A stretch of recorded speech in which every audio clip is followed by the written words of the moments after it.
Welcome back to official Akhtar Rahman sir YouTube channel. एक नए video में आपका फिर से बहुत बहुत वेलकम है दोस्तों। आज के इस वीडियो में हम सीटेट 6 सितंबर 2026 के लिए एसएसटी पेडागोजी, समाजशास्त्र पेडागोजी पेपर 1 और पेपर 2 के लिए कुछ इंपॉर्टेंट और सिलेक्टेड प्रश्न देखने वाले हैं दोस्तों। क्योंकि जिस प्रकार से प्रश्न सीटेट में रिसेंटली पूछे गए हैं उसी प्रकार के प्रश्न आज के इस वीडियो में हम देखने वाले हैं। प्रत्येक प्रश्न जो होगा वो परीक्षा के दृष्टिकोण से महत्वपूर्ण होने वाला है। तो चलिए वीडियो में आगे बढ़ते हैं। आगे बढ़ने से पहले अगर आप हमारे चैनल पे नए हो तो चैनल को सब्सक्राइब कीजिए, साथ ही साथ बेल नोटिफिकेशन को ऑन कीजिए ताकि आपको आने वाले वीडियोज़ के नोटिफिकेशन जो है वो आसानी से मिल पाए। और दोस्तों अगर आप हमसे जुड़ना चाहते हो तो डिस्क्रिप्शन में जाकर आपको हमारे टेलीग्राम और व्हाट्सएप चैनल को ज्वाइन कर लेना है, जहां से आपको तमाम अपडेट वक्त वक्त पर देखने के लिए मिलेंगी। साथ ही साथ अगर आप हमारे चैनल की मेंबरशिप हासिल करना चाहते हो तो सिंपली ज्वाइन बटन को ज्वाइन कर कर आप हमारे चैनल की मेंबरशिप हासिल कर सकते हैं।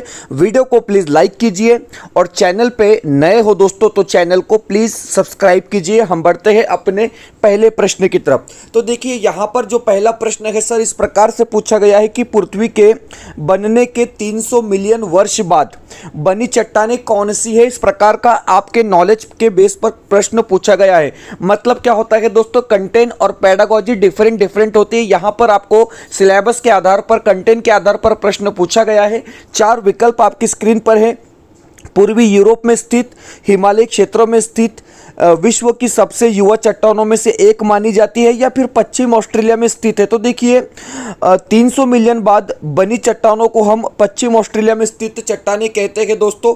मतलब आपका जो विकल्प डी यहां पर दिया गया है, ऑप्शन जो डी दिया गया है इस प्रश्न के संदर्भ में बिल्कुल सही आंसर होगा। क्योंकि पृथ्वी के बनने के 300 मिलियन मतलब 30 करोड़ वर्ष बाद बनी चट्टानें पश्चिम ऑस्ट्रेलिया में स्थित है। यही विकल्प यहाँ पर क्या है, सही हो जाएगा। चलिए बढ़ते हैं प्रश्न नंबर 2 की तरफ। सर दूसरा जो क्वेश्चन है वो इस प्रकार से पूछा गया है कि सरकार ने कानून पारित किया है जिसके तहत डैश डैश से अधिक महिला कर्मचारी वाले संगठनों के लिए क्रेच सुविधाएं प्रदान करना अनिवार्य कर दिया गया है। अब देखिए यहां पर आपको 4 विकल्प दिए गए हैं। ओके 4 विकल्प दिए गए हैं। और अगर आप बात करेंगे कि जिन महिलाओं की आयु या एज 30 से अधिक होती है उनके लिए ये अनिवार्य कर दिया गया है। मतलब आपका जो विकल्प बी रहेगा सर, ऑप्शन जो बी रहेगा इस प्रश्न के संदर्भ में सही विकल्प माना जाएगा। ऑप्शन बी आपका राइट विकल्प हो जाएगा। क्योंकि बात करते हैं फैक्ट्री अधिनियम 1948 की धारा 48 के प्रावधानों के अनुसार जिन कारखानों या संगठनों में 30 से अधिक महिला कर्मचारी कार्यरत है वहां नियोक्ता के लिए अनिवार्य रूप से क्रेच मतलब शिशु गृह जिसको हम कहते हैं दोस्तों की सुविधा प्रदान करना आवश्यक किया गया है। मतलब आपका विकल्प जो यहां पर दिया गया है, विकल्प जो बी दिया गया है वो यहां पर क्या है सर, राइट विकल्प माना जाएगा। चलिए बिल्कुल आसान क्वेश्चन है सर। इस प्रकार से प्रश्न आपको परीक्षाओं में देखने के लिए मिलेंगे। प्रश्न पूछा गया है कि रिक्त स्थानों को सही विकल्प से भरिए। अब देखिए यहां पर दोस्तों आपको खाली जगह दी गई है और प्रश्न पूछा गया है कि एक मजबूत डैश डैश विकसित करने के लिए एक सचेत और सतर्क जनता की आवश्यकता होती है। तो देखिए अगर आपको मजबूत लोकतंत्र को विकसित करना है तो आपको सचेत और सतर्क जनता की क्या होंगी दोस्तों, आवश्यकता होगी। मतलब आपका जो पहला विकल्प रहेगा, ऑप्शन जो 1 रहेगा इस प्रश्न के संदर्भ में वो यहाँ पर क्या है सर, सही माना जाएगा। पहला ही विकल्प आपका यहाँ पर बिल्कुल राइट विकल्प हो जाएगा। चलिए बढ़ते हैं अगले क्वेश्चन की तरफ। सर एनसीएफ को लेकर प्रश्न पूछा गया है, national curriculum framework. Okay NCF 2005 के अनुसार विद्यालय शिक्षा के किस चरण में सामाजिक विज्ञान विषय के पाठ्य पुस्तकों में छात्रों को स्वतंत्र रूप से पेश किया जाता है। मानो कि ये पूछ रहा है कि समाजशास्त्र मतलब इतिहास, भूगोल ये स्वतंत्र रूप से कौन से लेवल में पढ़ाए जाते हैं। 4 विकल्प आपके सामने है सर, उच्च प्राथमिक चरण, माध्यमिक चरण, उच्चतर माध्यमिक चरण या फिर प्राथमिक चरण। तो देखिए 6ठी से 8वीं के लिए ये कंपलसरी हो जाता है और इसको हम उच्च प्राथमिक चरण कहेंगे। मतलब यहां पर जो आपका विकल्प 1 रहेगा सर, ऑप्शन जो 1 रहेगा वो इस प्रश्न के संदर्भ में बिल्कुल सही आंसर हो जाएगा। चलिए बिल्कुल पेडागोजी को लेकर प्रश्न पूछा गया है। सर प्रश्न पूछा गया कि निम्नलिखित में से कौन से संसाधन या रणनीतियां सामाजिक विज्ञान कक्षा को समावेशी बना सकती है। इस प्रकार का यह प्रश्न है। आपके पास 4 विविध विकल्प दिए गए हैं और सर सीधे सीधे तौर पर अगर आप ऑप्शन डी यहां पर देखेंगे कि विभिन्न समुदाय और क्षेत्र के लोगों की कहानियां और तस्वीरों का प्रदर्शन करने से, तो बिल्कुल सही रहेगा विकल्प जो डी यहां पर दिया गया है। ऑप्शन जो डी दिया गया है इस प्रश्न के संदर्भ में बिल्कुल सही आंसर होगा दोस्तों, क्योंकि मैं आपको बता रहा हूं कि जिस प्रकार से प्रश्न यहां पर आप लोगों के लिए लाए जाते हैं दोस्तों, और रिसेंटली मतलब अभी अभी जिस प्रकार से परीक्षाओं में प्रश्न पूछे जा रहे हैं वो संपूर्ण प्रश्न इसी प्रकार से आपको परीक्षा में 6 सितंबर 2026 खास कर पेपर 2 छठी से 8वीं में देखने के लिए मिलेंगे। एक बार दिल से वीडियो को लाइक करेंगे और चैनल पे नए हो दोस्तों तो चैनल को सब्सक्राइब करेंगे। प्लीज वीडियो को लाइक करेंगे और चैनल पे नए हो तो चैनल को सब्सक्राइब करेंगे। सर अगला जो क्वेश्चन है वो इस प्रकार से पूछा गया है कि निम्न में से क्या सामाजिक विज्ञान की कक्षा में एक बेहतर पाठन परिवेश में निर्माण में सहायक होंगी। इस प्रकार से प्रश्न यहां पर आपको पूछा गया है। 4 विकल्प आपको दिए गए हैं दोस्तों। तो देखिए संदर्भ पुस्तकालयों का निर्माण करना, तो बिल्कुल पहला विकल्प आपका सर आप कहेंगे क्या होगा, बिल्कुल सही होगा। लचीले स्कूल समय का निर्माण करना, स्कूल का टाइमिंग भी लचीला होना चाहिए, बच्चा खुद से स्कूल में आने के लिए प्रोत्साहित होता है, तो बिल्कुल विकल्प बी भी आपका सही रहेगा।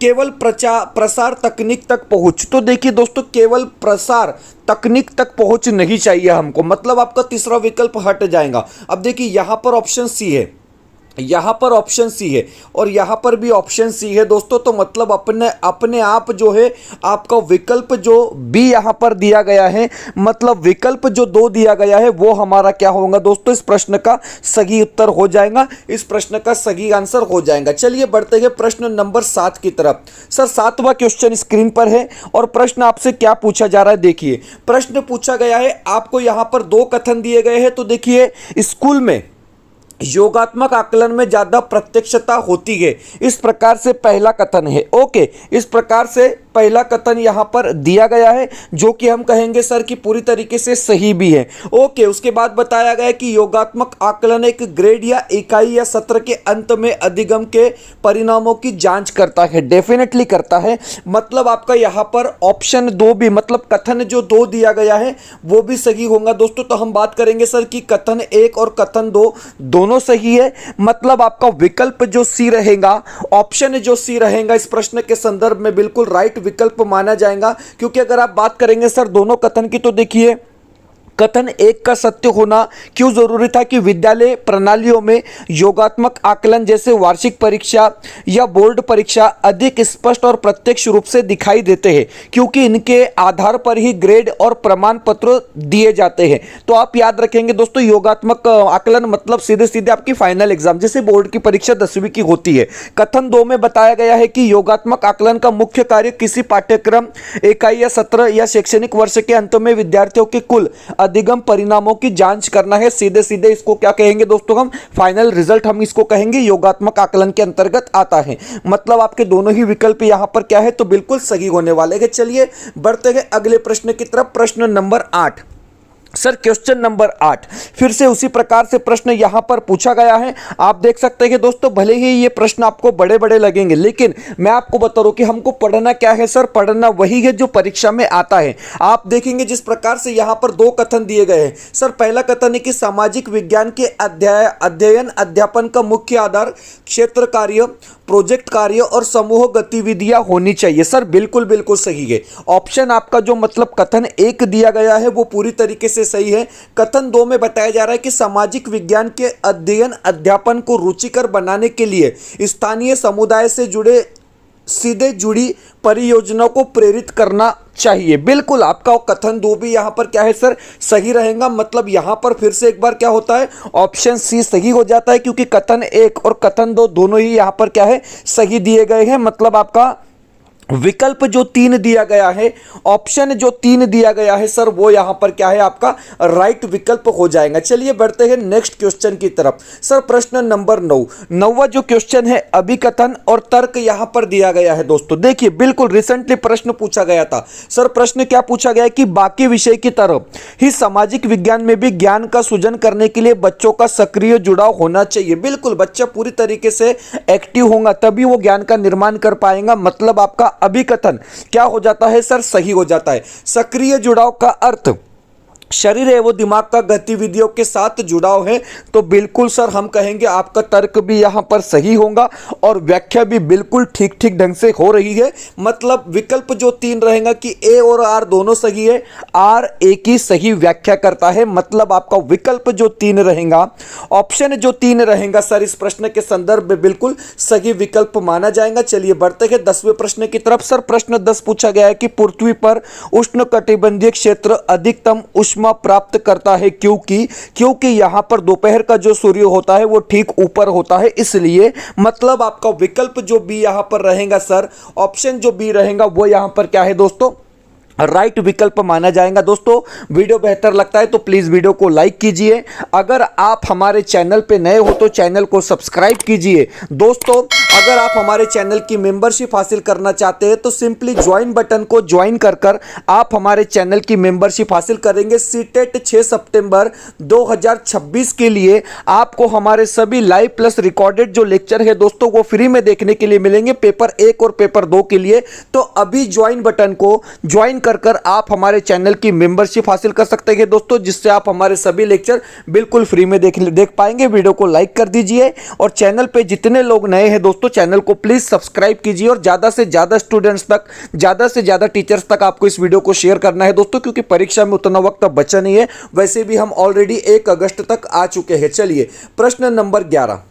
सर 11वां जो क्वेश्चन है आपकी स्क्रीन पर, वो स्टेटमेंट टाइप क्वेश्चन फिर से पूछा गया है, क्योंकि दोस्तों मैं आपको बता रहा हूं कि प्रश्न कौन से चाहिए सर, तो प्रश्न वही चाहिए जो सीधे सीधे परीक्षा में देखने के लिए मिलेंगे। सर प्रश्न क्या पूछा गया है, देखिए प्रश्न पूछा गया कि शिक्षा का अधिकार अधिनियम 2009 में मूल्यांकन प्रक्रिया के भाग के रूप में निम्नलिखित में से किस पहलू पर विचार किया जाता है। अगर आप बात करेंगे सर शिक्षा का अधिकार 2009 के हिसाब से, तो देखिए भारतीय संविधान में निहित मूल्यों की पुष्टि करना। मतलब आपका जो ए वाला विकल्प यहां पर दिया गया है वो सही होगा। और अगर आप ऑप्शन में देखेंगे सर कि चारों तरफ आपने क्या बता रखा है कि ए होगा ही। ओके, यहां पर अगर आप देखेंगे कि परीक्षा में मुख्य रूप से योगात्मक मूल्यांकन शामिल होना चाहिए, तो ये यहां पर क्या है दोस्तों, मुख्य रूप से शामिल होना चाहिए, गलत हो जाता है। मतलब बी वाला विकल्प आपका गलत हो जाएगा। यहां पर बी है, यहां पर बी है, तो बी वाला विकल्प नहीं आएगा दोस्तों। उसके बाद शिक्षार्थियों का शारीरिक क्षमताओं का पूर्ण विकास करना चाहिए, यह सबसे ज्यादा जरूरी है। मतलब आपका विकल्प यहां पर सी भी क्या है दोस्तों, सही हो जाएगा। अब देखिए यहां पर भी सी है, यहां पर भी सी है, हमने एक और सी को ऑलरेडी कट कर रखा है। देखिए और डी में बताया गया है कि परीक्षा स्कूल परिसर के भीतर आयोजित की जाती है। जरूरी नहीं है कि परीक्षा स्कूल परिसर के भीतर ही आयोजित की जाए, ये बाहर भी आयोजित की जा सकती है। मतलब डी भी गलत हो जाता है, तो सिर्फ आपका ए और सी यहां पर क्या है दोस्तों, सही रहेगा। मतलब आपका विकल्प जो डी दिया गया है इस प्रश्न के संदर्भ में वो राइट विकल्प होगा। अगर आप कहेंगे सर कि बी क्यों गलत है, तो देखिए आरटीई अधिनियम योगात्मक मूल्यांकन के बजाय सतत और व्यापक मूल्यांकन को बढ़ावा देता है, ताकि बच्चों पर परीक्षा का अनावश्यक दबाव न बने। मतलब आप कहेंगे सर कि आपका जो 4th विकल्प दिया गया था जिसमें ए और सी बताया गया था, वो पूरी तरीके से यहां पर क्या है, सही आंसर हो जाएगा। चलिए 12वां प्रश्न आपकी स्क्रीन पर है सर 12वां प्रश्न पूछा गया कि निम्नलिखित में से कौन सा गलत है। अब देखिए यहां पर आपको 4 कथन दिए गए हैं सर, और पूछा गया कि इसमें से कौन सा कथन गलत है। तो देखिए 1978 में शस्त्र अधिनियम पारित किया गया, जिसमें भारतीयों को हथियार रखने की अनुमति नहीं थी। आप कहेंगे सर कि नहीं, पहला तो बिल्कुल सही है, बिल्कुल ठीक है।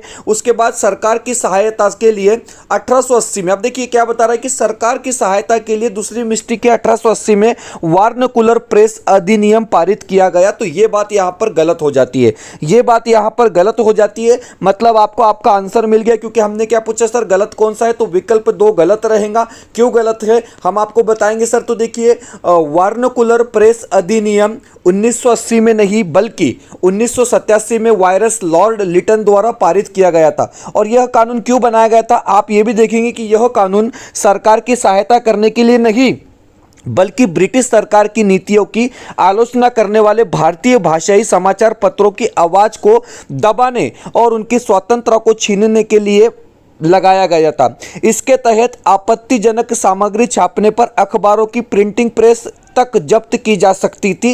इस प्रकार से यह कानून बनाया गया था। मतलब आप कहेंगे सर कि ऑप्शन जो 2 रहेगा वो हमारा इस प्रश्न के संदर्भ में बिल्कुल सही विकल्प होगा। दोस्तों थोड़ा ज़्यादा टाइम एसएसटी में लग सकता है लेकिन आपके पास डिटेल में मालूमात होना ज़रूरी है, डिटेल में नॉलेज होना जरूरी है। लाइक कर देंगे और चैनल को सब्सक्राइब करेंगे। चलिए, ग्लोब को 2 बराबर भागों में बांटने के लिए खींची गई काल्पनिक रेखा को डैश डैश कहा जाता है।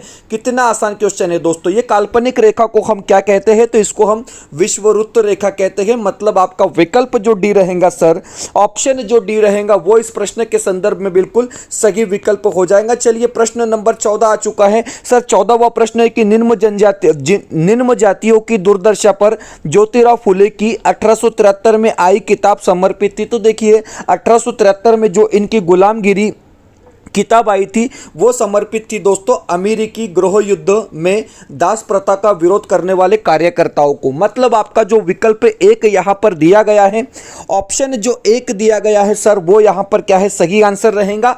विकल्प जो 1 बताया गया है वो पूरी तरीके से आपका सटीक विकल्प होने वाला है क्योंकि ज्योतिराव फुले ने 1873 में गुलामगिरी यानी गुलामी नामक प्रसिद्ध पुस्तक लिखी थी। उन्होंने इस पुस्तक को उन सभी अमेरिकी नागरिकों को समर्पित किया जिन्होंने अमेरिकी गृह युद्ध के दौरान अश्वेत दासों को मुक्त कराने और दास प्रथा को समाप्त करने के लिए संघर्ष किया था। मतलब आपका पहला ही विकल्प यहां पर क्या है इस प्रश्न के संदर्भ में सही उत्तर माना जाएगा। चलिए, प्रश्न 15 है कि निम्नलिखित में से कौन से पूरा पाषाण स्थल में चूना पत्थर से बने औजार मिले थे। अब देखिए चूना पत्थर से बने औजार कहाँ मिले थे, डायरेक्ट हम कंटेंट पे आ चुके हैं दोस्तों। 4 विकल्प आपको पता है, 4 विकल्प यहां पर दिए गए हैं और हुस्गी कर्नाटक में आपको क्या है दोस्तों चूना पत्थर से बने औजार मिले थे। मतलब आपका विकल्प जो बी रहेगा, ऑप्शन जो बी रहेगा सर वो इस प्रश्न के संदर्भ में बिल्कुल सही विकल्प होगा क्योंकि कर्नाटक के यादगिर जिले में स्थित हुस्गी एक अत्यंत महत्वपूर्ण पूरा पाषाण कालीन स्थल है। इस स्थान की सबसे बड़ी विशेषता यह है कि ये यहाँ से बड़ी संख्या में चूना पत्थर से बने औजार और हथियार प्राप्त हुए थे। मतलब आपका विकल्प जो बी रहेगा, ऑप्शन जो बी रहेगा सर वो यहां पर क्या है राइट विकल्प होगा। दोस्तों आप आपकी स्क्रीन पर देख सकते हैं कि सीटेट 6 सितंबर 2026 के लिए पेपर 2 के लिए अपडेट क्वेश्चन सेट हमने यहां पर बनाए हैं दोस्तों। मात्र 399 रुपए में आपको अपडेट 40 प्रश्न पत्रिका यहां पर दी जाएंगी और रिसेंटली परीक्षाओं में जिस प्रकार से प्रश्न पूछे जा रहे हैं उसी को ध्यान में रखकर यह प्रश्न पत्रिका बनाई गई है दोस्तों। आप देख सकते हैं कि मराठी पेडागोजी के आपको 10 क्वेश्चन सेट मिलेंगे विथ आंसर की, हिंदी पेडागोजी के आपको 10 क्वेश्चन सेट मिलेंगे दोस्तों विथ आंसर की, साथ ही साथ बाल मानस शास्त्र जिसको हम चाइल्ड डेवलपमेंट एंड पेडागोजी कहते हैं, जिसको हम सीडीपी कहते हैं दोस्तों, उसके आपको 10 क्वेश्चन सेट मिलेंगे विद आंसर की, और समाज शास्त्र जिसको हम एसएसटी पेडागोजी कहते हैं उसके भी आपको 10 क्वेश्चन सेट मिलेंगे दोस्तों विद आंसर की। मतलब 399 रुपए में आपको टोटल 40 प्रश्न पत्रिका यहां पर पेपर 2 के लिए दी जा रही है दोस्तों और प्रत्येक प्रश्न पत्र में आपको आंसर की दी गई है। मतलब ये बिल्कुल लेटेस्ट क्वेश्चन इसमें डाले हैं दोस्तों और जिस प्रकार से सीधे सीधे तौर पर आपको 6 सितंबर को ये प्रश्न आपकी परीक्षाओं में देखने के लिए मिलेंगे। व्हाट्सएप नंबर आपकी स्क्रीन पर दिया गया है सर, इस नंबर पे कांटेक्ट कर कर आप इसको परचेस कर सकते हैं। प्राइस सिर्फ हमने 399 रुपए रखा है दोस्तों और पीडीएफ के रूप में आपको ये प्रश्न संच यहां पर मिलने वाला है। आपको सिंपली इस नंबर पर व्हाट्सएप करना है दोस्तों। आपको हमारी तरफ से स्कैनर दिया जाएगा, उस पर पेमेंट करने के बाद स्क्रीनशॉट भेजना है और तुरंत आपको यह अपडेट प्रश्न संच 6 सितंबर 2026 पेपर 2 के लिए तुरंत दिए जाएंगे। जो मैं आपको बता रहा हूं दोस्तों, क्योंकि परीक्षा में आप सिर्फ 34 या 35 दिन का वक्त बचा है और आप लोगों के लिए बहुत ज्यादा महत्वपूर्ण ये प्रश्न संच होने वाले हैं, क्योंकि जिस प्रकार से हमारा रिजल्ट 2026 की परीक्षा में फरवरी में रहा है दोस्तों, बिल्कुल उसी को ध्यान में रखकर हमने ये सारी चीज़ें तैयार की है। तो ज़्यादा वक्त खराब ना करते हुए व्हाट्सअप नंबर स्क्रीन पर दिया है, इस नंबर पे कांटेक्ट कर आप इसको क्या है दोस्तों परचेस कर लेंगे। वीडियो को प्लीज़ लाइक कीजिए और चैनल पे नए हो दोस्तों तो चैनल को सब्सक्राइब भी कीजिए। प्रश्न पूछा गया कि निम्नलिखित में से कौन से प्रबंध सामाजिक न्याय को प्रोन्नत करते हैं मतलब प्रमोट करते हैं। 4 विकल्प आपकी स्क्रीन पर दिए गए हैं। प्रमोट नहीं करते, देखिए प्रश्न मैंने गलत पढ़ दिया, प्रमोट नहीं करते यानी प्रोन्नत नहीं करते। तो देखिए समान कार्य के लिए समान वेतन प्रमोट करता है, मानव तस्करी पर प्रतिबंध प्रमोट करता है, सरकारी विद्यालय में लड़कियों के लिए विशेष योजनाएं प्रमोट करता है। लेकिन विशेष पुलिस थाने, ये बात यहाँ पर डिफरेंट हो जाती है। किस वजह से डिफरेंट हो जाती है ये चीज़ भी हम यहाँ पर समझने वाले हैं, क्योंकि आप देखेंगे दोस्तों बताया गया है कि विशेष पुलिस थानों की स्थापना मुख्य रूप से कानून व्यवस्था सुरक्षा और अपराध नियंत्रण के लिए की जाती है। यह सीधे तौर पर समाज के वंचित या कमजोर वर्गों के सामाजिक आर्थिक उत्थान को प्रोन्नति नहीं करता, बल्कि एक प्रशासनिक और कानून व्यवस्था का हिस्सा होता है। चलिए बढ़ते हैं अगले प्रश्न की तरफ। प्रश्न नंबर 17 सर 17वां क्वेश्चन स्क्रीन पर पूछा गया है। 17वां प्रश्न पूछा गया है कि सामाजिक विज्ञान के एक शिक्षक के रूप में लैंगिक भेदभाव और जातिवाद भेदभाव जैसे मुद्दों पर चर्चा कराते समय आप निम्नलिखित में से किसका ध्यान रखेंगे। अब देखिए एज ए टीचर आप किन चीज़ों का ध्यान रखेंगे, इस प्रकार का प्रश्न यहाँ पर पूछा गया है। आपको 4 विकल्प दिए गए। तो देखिए कक्षा में बोलने के लिए प्रोत्साहित करना बिल्कुल सही है, मतलब ए वाला विकल्प जहां पर नहीं है उसको हटा देना है। विद्यार्थियों को दूसरों की बात सुनना सिखाना ये सबसे ज़्यादा ज़रूरी है, बी वाला विकल्प भी आपका सही है सर। जहां पर बी नहीं है उसको भी आप क्या करेंगे हटा देंगे। उसके बाद बताया गया है कि कक्षाओं में संघर्षों की गैर स्वीकृति, तो ये बात यहाँ पर गलत हो जाती है। अब हम कहेंगे सर गलत हो जाती है तो जहां पर सी वाला विकल्प है उसको भी आपने हटाना है, मतलब आपका विकल्प जो 2 रहेगा, ऑप्शन जो 2 रहेगा इस प्रश्न के संदर्भ में बिल्कुल सही आंसर होगा। विकल्प जो 2 रहेगा आपका राइट विकल्प माना जाएगा। चलिए प्रश्न नंबर 18 की तरफ बढ़ते हैं। 18वां प्रश्न है कि लड़के खेल खेलते हैं जबकि लड़कियां कला एवं कारीगरी अपनाती है, यह कथन क्या विचार प्रकट करता है। तो सीधे सीधे तौर पर यह रूढ़िबद्धता दर्शाता है, मतलब जो पहला विकल्प यहाँ पर दिया गया है, ऑप्शन जो 1 दिया गया है वो हमारा क्या है सर सही विकल्प होगा। ऑप्शन 1 बिल्कुल राइट विकल्प होगा। चलिए 19वें प्रश्न की तरफ आते हैं सर। 19वां प्रश्न पूछा गया है कि सामाजिक विज्ञान, इसको हम पेडागोजी कहेंगे, सामाजिक विज्ञान की पाठ्य पुस्तकों में समुदायों में लोगों के अनेकत्वों से जुड़े अनुभव को साझा